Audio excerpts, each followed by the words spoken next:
I'm going to jump to the end. It's actually the end of chapter 14 where we get to the cranial nerves. So when I say cranial nerves, what am I talking about? You should have kind of an idea. Okay, so first, what is a nerve?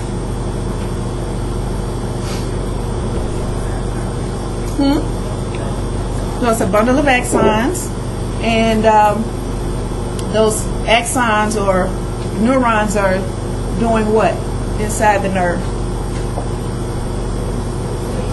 Sending signals, right? From what? The CNS to an effector, or from a receptor to the CNS. So by now you should know what nerves do. They carry signals either away from the CNS or toward the CNS. Okay, and you should have an idea what the origins and destinations are based on what type of signal they're sending. So that's what nerves are. When we say cranial nerves, what's the difference between a cranial and a spinal nerve?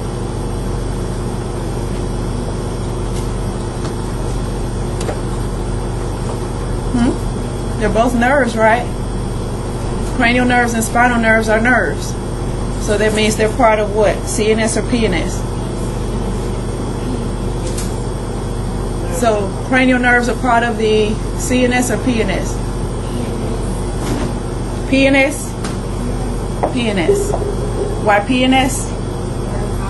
Because they're nerves. And nerves are part of the PNS. But a cranial nerve is a nerve that arises from the brain, whereas spinal nerves come off of the what? The spinal cord. Okay? So just like our spinal nerves we talked about, they're doing the same thing. Nerves are transmitting signals to and from the CNS. Okay? So the cranial nerves are needed in order for the brain to communicate with the rest of the body. Most of the input and output travels by way of the spinal cord, but there are 12 pairs of cranial nerves that arise from the base of the brain. And next week when we get more into chapter 12, we'll talk about, you have to know what part of the CNS, specifically the cranial nerves, arise from.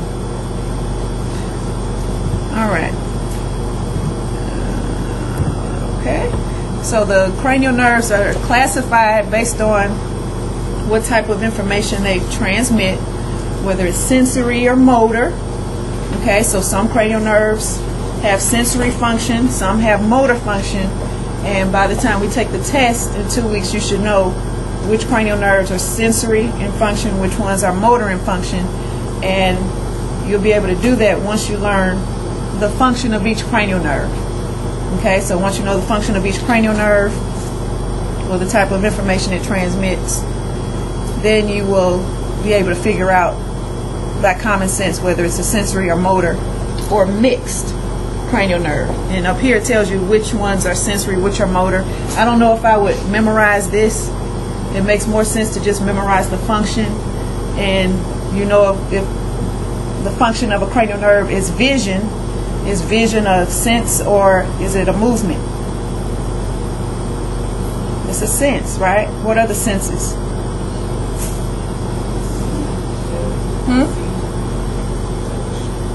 Touch, right?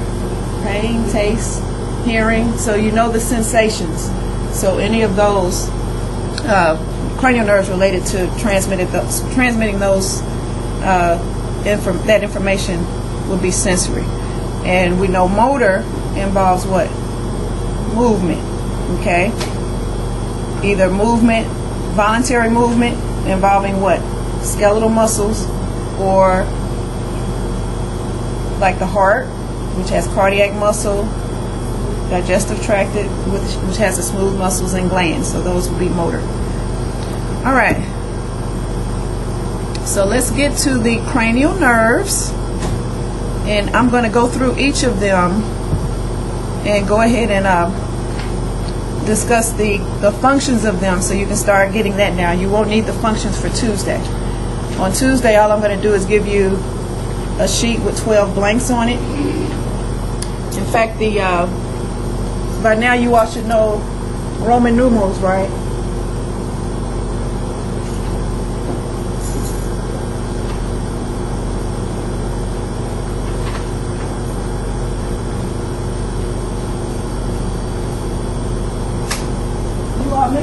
Try to learn this Roman numerals. You only have to go up to 12, so that's not too bad.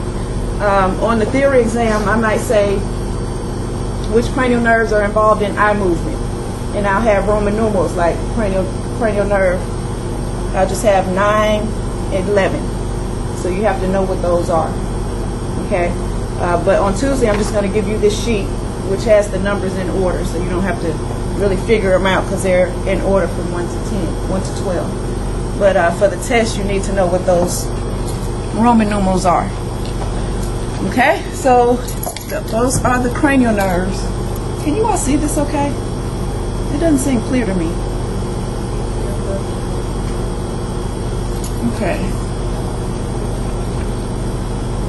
All right, so the cranial nerves: olfactory, optic, and oculomotor. It's good if you can use some type of mnemonic device to help you remember, and that's why I posted that on Blackboard. Did you all see the information on the cranial nerve quiz under course documents? Okay. If you can come up with your own, that's fine. In fact, if you do, share it with me. You can just make up your own mnemonic device or use what's there. I think your textbook has something different from the ones I have on there. But anything to help you to remember the order would be beneficial to you. So olfactory.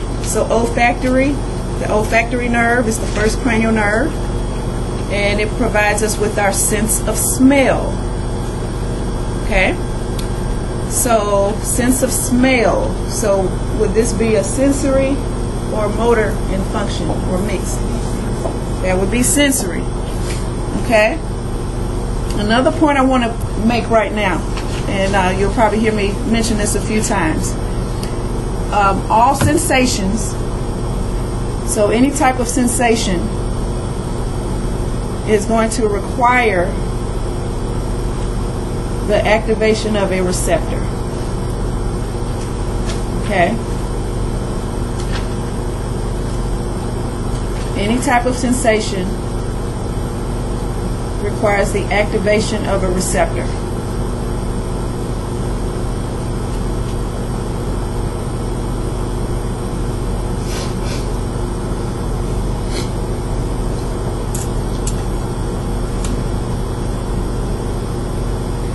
Okay, so that's the first thing that has to happen in order for you to realize or perceive any type of sensation, whether it's touch, itch, vision, taste, hearing, smell. In order for us to be able to interpret or realize that those there is some type of stimulus or activity that we sense, you first have to have activation of a receptor. So if you remember, the sensory division has what job? What does the sensory division do?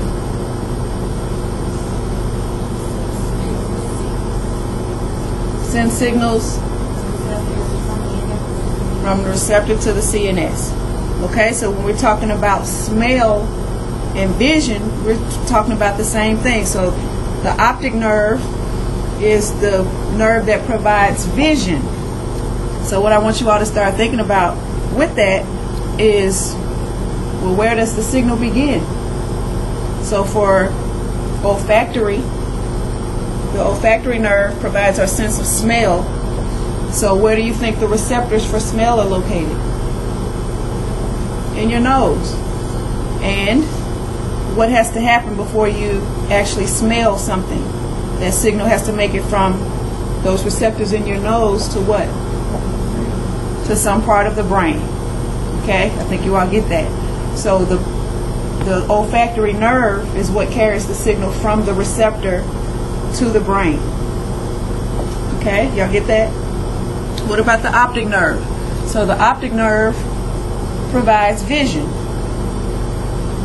So what that means is that there must be some activation of a receptor somewhere. So the receptors for vision would probably be located where? In the eyes. Good. The back of the eyes, a part of the eye called the retina, is where the receptors are.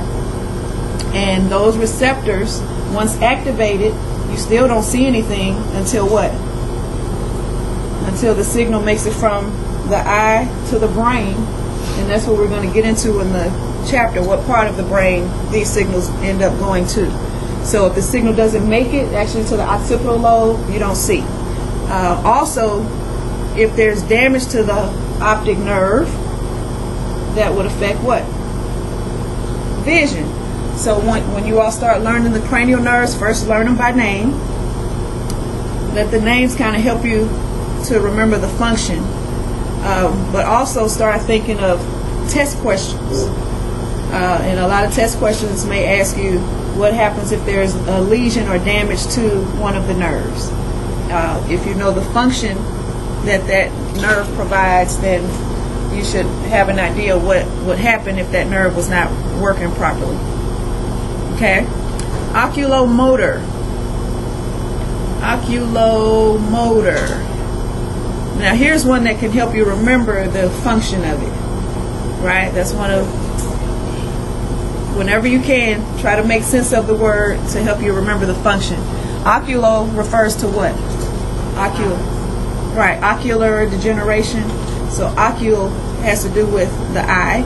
Motor has to do with movement. That's simple. So oculomotor nerve provides eye movement. So if you had to take a guess, would this be a sensory or motor nerve? Motor. Okay, trochlear. So the trochlear nerve also provides eye movement. And what we'll see is we have 6 skeletal muscles around our eyeball that control when our eyes move up, laterally, medially, down, and then slight rotation. So those 6 muscles are innervated by actually 3. There are 3 cranial nerves involved in eye movement. Okay, so oculomotor eye movement, trochlear eye movement, and abducens provides eye movement. The difference is they control the 6 different eye muscles. The oculomotor nerve controls 4 of the muscles. The trochlear nerve controls 1. I put SO there for superior oblique. Don't worry about that. Y'all don't have to know that. And then the abducens controls the lateral rectus. I do want you all to know that one. So the abducens nerve controls one of the eye muscles. Okay, and that word abducens should stand out to you a little bit. At least the ABDUC, abduct. Where have y'all heard that before?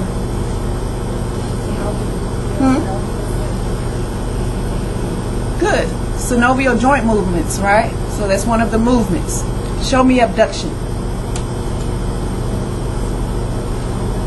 Wait, start at a starting place and then go show me abduction. So like this, y'all doing different things. So abduction, adduction, right?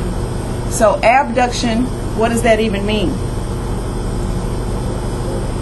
Away from the midline, right? Away from the midline, away from the body. So the abducens nerve stimulates the muscle that moves the eyeball away from the midline, laterally. And that's why the muscle is actually called the lateral rectus muscle, because when that muscle is stimulated, it moves the eyeball laterally. Okay, lateral rectus abducts the eyeball. So do both eyeballs abduct at the same time? Not normally. I think there may be a few people out there that are able to move their eyeballs, both of them laterally. But usually one lateral rectus contracts while the other eye's medial rectus contracts. Okay, so that's easy. So olfactory, smell, optic vision, oculomotor, trochlear, abducens, eye movement, and trigeminal. The main function of the trigeminal nerve, it happens to be a mixed nerve, but the main function is facial sensation. So this nerve, and it's trigeminal because the tripart means it has 3 branches to the nerve. But if something is wrong with this nerve, let's just say the nerve is cut, you wouldn't feel if someone was touching your face. Okay? So the trigeminal nerve provides facial sensations. So where are the receptors there? So the receptors are in the face, right? The skin of the face.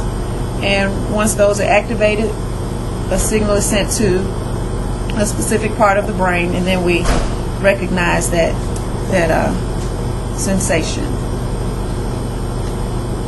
Okay.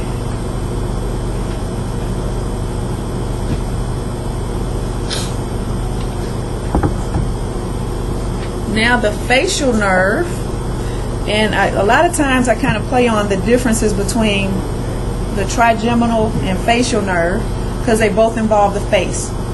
But keep in mind the trigeminal is more for sensory of the face, whereas the facial nerve has more of a role in movement of the face, as in facial expressions.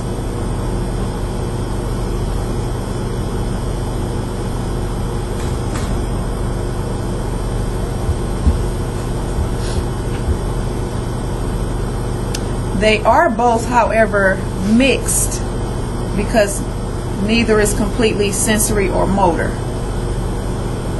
Okay? And let me just give you the trigeminal again. The main role or main function that I'll test you on is facial sensation. But there is a minor motor function in that it controls or allows for chewing. So muscles of chewing. Whereas the facial nerve is more involved in the muscles of facial expressions. When you frown, smile, make any type of expression with your face. And also, so the facial movement obviously is motor, a motor function, so that's primary. But it also, the facial nerve provides taste sensation, saliva, and tear secretion. Help me out with that. So the facial movement part would be motor, taste sensation, is sensory, right? So where are those receptors? In the tongue. Okay, so the facial nerve takes the signal onto some part of the brain, which we'll get to next week. Saliva production, I guess. Salivation. Is that sensory or motor?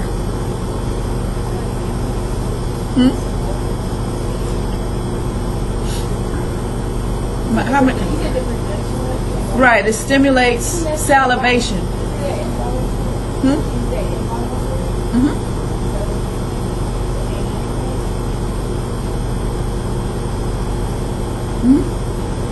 But is it sensory or motor is the question.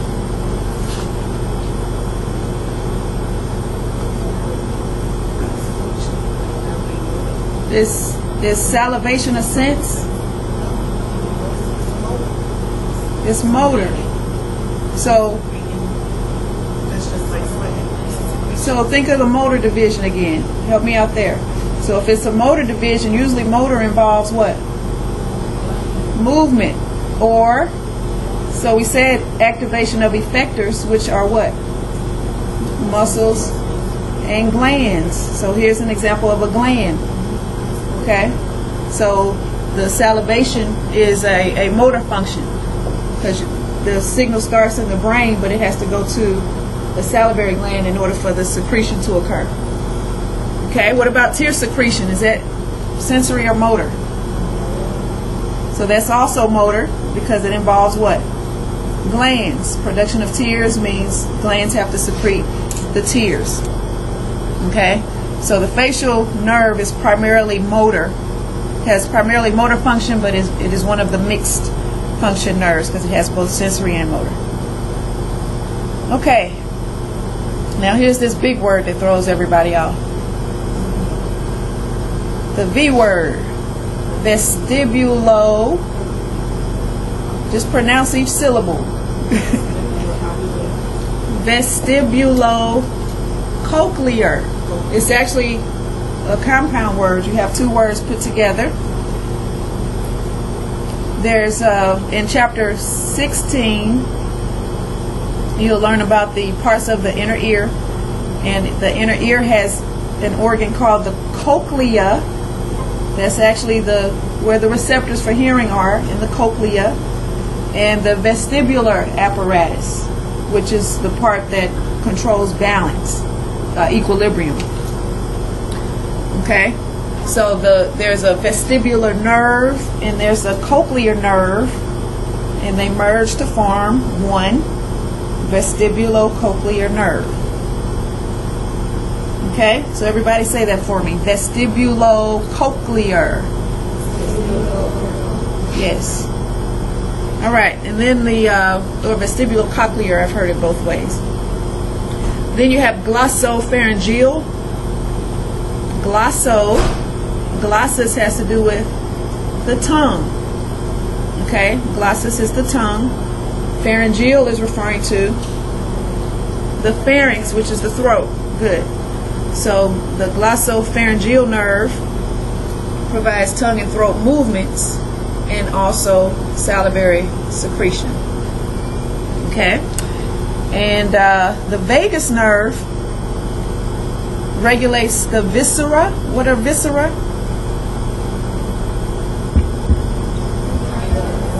So that's your internal organs, right? So the organs of the ventral body cavity, like the heart, the lungs, the liver, the spleen, intestine, stomach, pancreas.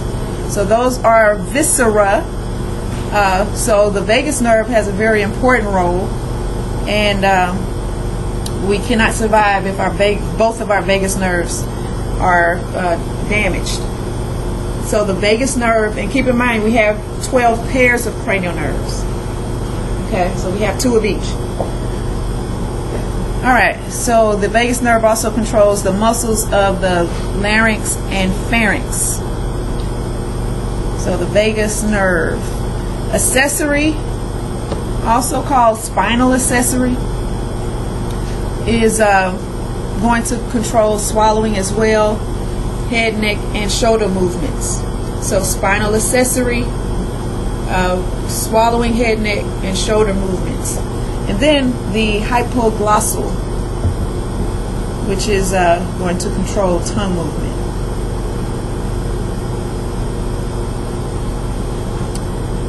All right.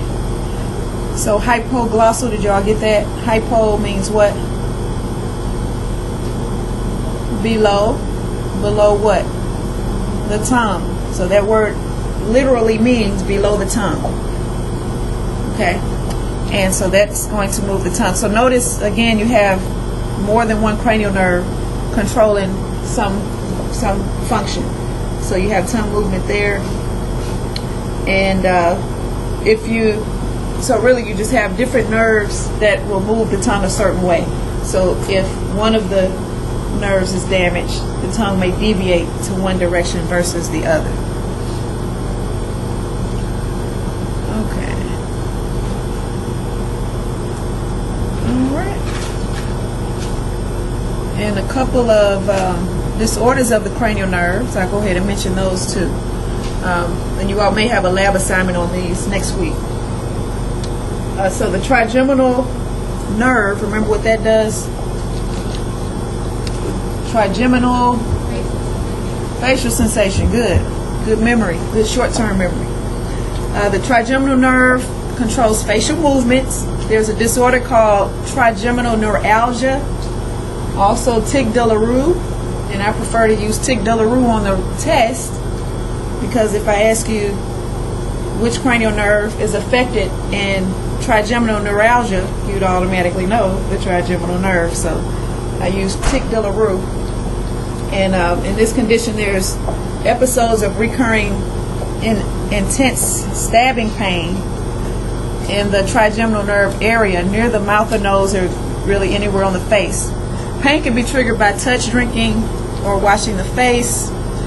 Treatment may require cutting of the nerve. So just imagine if you're just sitting here, but it feels like somebody is just repeatedly stabbing you in your face somewhere.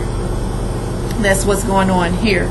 And for some people, it may be the eye. It feels like somebody stabbing them in the eyeball repeatedly, and that's because there is damage to the cranial nerve, this particular cranial nerve, or some type of just interference with the nerve in some way. So it continuously sends pain signals to the brain when there's actually no real pain stimulus involved. So for some people, it's so debilitating that they just prefer to have the nerve cut.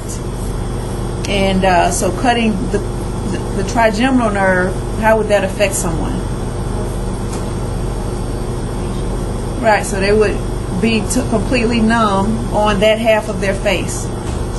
Okay, so whichever of the trigeminal nerves is damaged, if they cut that nerve, they would no longer have facial sensation. Almost like if you have had a tooth pulled and they numb you first and your face is numb, kind of like that. So you would always just have that numbness. And you can imagine if dirt or dust blows in your eyes, you wouldn't be able to feel it. Okay. And then Bell's palsy is a degenerative disorder, and there should be an S on the end of Bell. Bell's palsy. Okay.